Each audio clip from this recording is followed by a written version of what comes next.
ओम कामाख्यां वरदे देवी नीलपर्वतवासिनी त्वं देवी जगन्माता योनिमुद्रे नमोस्तुते। कामाख्यां कामसंपन्नां कामेश्वरी हरिप्रिये कामना देहि मे नित्यं कामेश्वरी नमोस्तुते। भक्तों, सबसे बड़ी बात यह है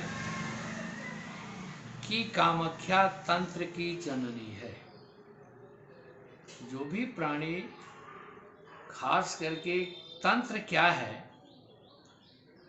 पहले ये जानने की बात है।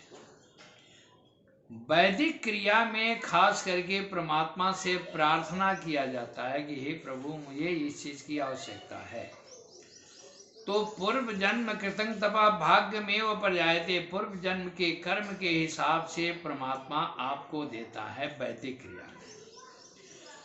और तंत्र में क्या है कि जबरदस्ती अगर हमें चाहिए तो चाहिए। तंत्र के मार्ग दो होते हैं, एक दक्षिण मार्ग और एक वाम मार्ग। वाम मार्ग में पंच मकार की आवश्यकता होती है और दक्षिण मार्ग में पंच गकार की आवश्यकता होती है। पंच मकार में हर प्रक्रिया को सबसे बड़ी बात यह है कि तंत्र का नाम सुन करके लोग अनेकों प्रकार से परेशान हो जाते हैं कि फलाना आदमी तांत्रिक है।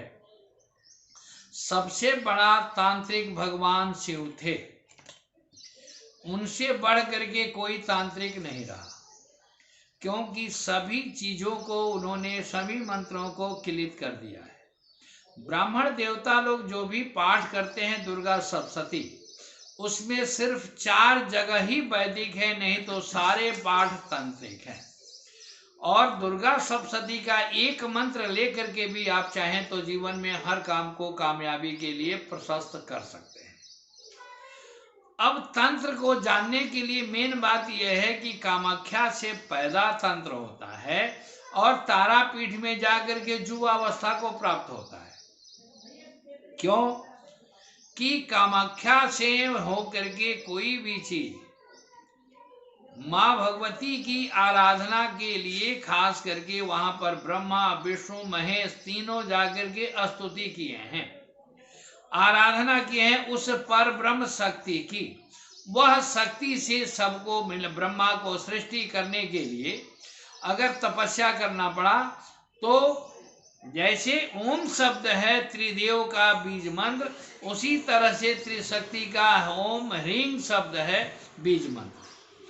तो भागवत के कथा में कथाकार लोग अपना व्याख्यान में कहते हैं कि ब्रह्मा को कहा गया तपस्या करो।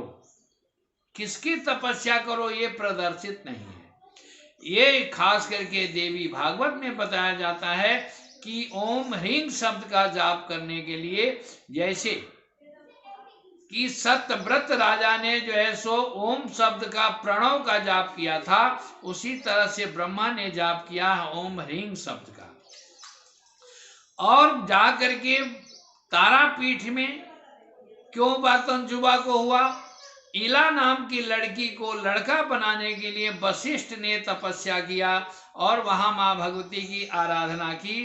तब जाकर के इला जो है सो 1 साल में, खास करके 1 महीना में जो है सो 15 दिन जो है सो रहते थे लड़का और 15 दिन रहते थे लड़की। कई जगह वर्णन ये है कि 1 मास रहते थे लड़का और 1 मास रहते थे लड़की। तो ईला को धृष्टद्युम्न नाम दिया गया, क्योंकि इसलिए जब लड़का रहते थे तो राजगद्दी पर बैठ करके राज का कार्यभार संभालते थे। और हमारा एक अपना अनुभव है कि 15 दिन इसलिए कि खास करके जिस समय वो लड़का के रूप में रहे, पुरुष के रूप में रहे, वह शुक्ल पक्ष है। क्योंकि सनातनी सभी लोग खास करके कोई भी शुभ कर्म करना चाहते हैं तो शुक्ल पक्ष में करना ज्यादा पसंद करते हैं, कृष्ण पक्ष में नहीं। उसमें तिथियों के लिए भी बताया गया है कि कृष्ण पक्ष का पंचमी तक उत्तम माना जाता है और 10वीं तक मध्यम माना जाता है और 10वीं से शुक्ल पक्ष के पंचमी तक निंद माना जाता है। तो इसलिए वो ईला जो है अपने आप को उस रूप से संभालते रहे। अब तंत्र के साथ साथ ये चीजें हैं, हमें क्या चाहिए, कैसे क्या करना है। माँ कामाख्या का पूजन करने के लिए अगर आप करना चाहते हैं, आप कामाख्या में जाएं। कामाख्या में जा करके वहाँ से या आप हमसे भी संपर्क कर सकते हैं। नहीं, जो कोई जन्म पत्री में जिसका अगर खास करके यह आता है ब्राह्मण का श्राप है, गुरु चंडाल योग है। गुरु चंडाल योग का मतलब है कि गुरु के साथ निंद कर्म जब करता है तो गुरु चंडाल योग आता है। उसके निवारण के लिए मैं हरदी का भी दान दे सकते हैं, आप मूर्ति का भी दान से दे सकते हैं, मंदिर बनाने में भी सहयोग कर सकते हैं। क्यों? पितृ दोष होता है तो पितृ दोष, मंगल दोष में आप ईंट का दान कर सकते हैं। अगर बाई चांस आपके कारोबार में वृद्धि नहीं है, काम सही नहीं चल रहा है, उसमें लोहा का काम है, तेल का काम है, घी का काम है, तो शनि का कुप्रभाव है। शनि के कुप्रभाव में आप सबसे बड़ी बात है कि आप अपने घर में जो नौकर है उसको प्रसन्न करिए। उसके साथ अगर कहीं दान देना है, हमारे पीठ में दान देना चाहें या कहीं भी दान देते हैं, तो आप उसमें खास करके लोहा का दान कर सकते हैं। अगर नहीं हो, सीमेंट का दान कर सकते हैं, रेत का दान कर सकते हैं, क्योंकि ये राहु और केतु का ग्रह का प्रभाव कम करता है। उसके बाद अगर कहीं भी चाहें, किसी के परिवार में मंगल काम में रुकावट है, पितृदोष है, तो क्योंकि पितृदोष 4 जगह से होता है, अपने परिवार से भी होता है, मामा के पक्ष से भी होता है, पत्नी के परिवार से भी होता है और पत्नी के मामा के पक्ष से भी होता है। क्योंकि आज भी विंध्याचल में 4 सीढ़ी रखा गया है, तो आपके जिस खानदान का पितृदोष है वो जब सीढ़ी पर कदम रखते हैं वहां वो चीज प्रदर्शित हो जाती है। उसी परिवार का जो भी है तकलीफें वो वहां पर दूर हो जाएगी। किसी का प्रेतांशिक दोष भी है तो वो उस पीठ के बाहर खड़ा हो जाएगा, अंदर नहीं आएगा। माँ भगवती की बहुत बड़ी कृपा कही जाएगी, आपके परिवार में सुख और शांति समृद्धि बनी रहे।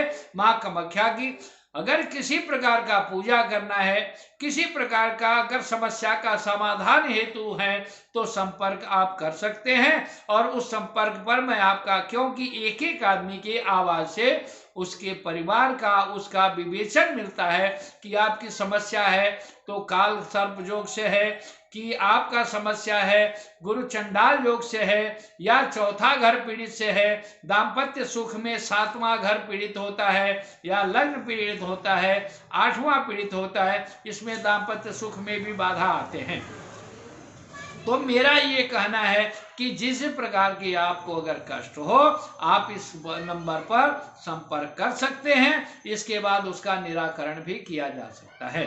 जय मां कामाख्या।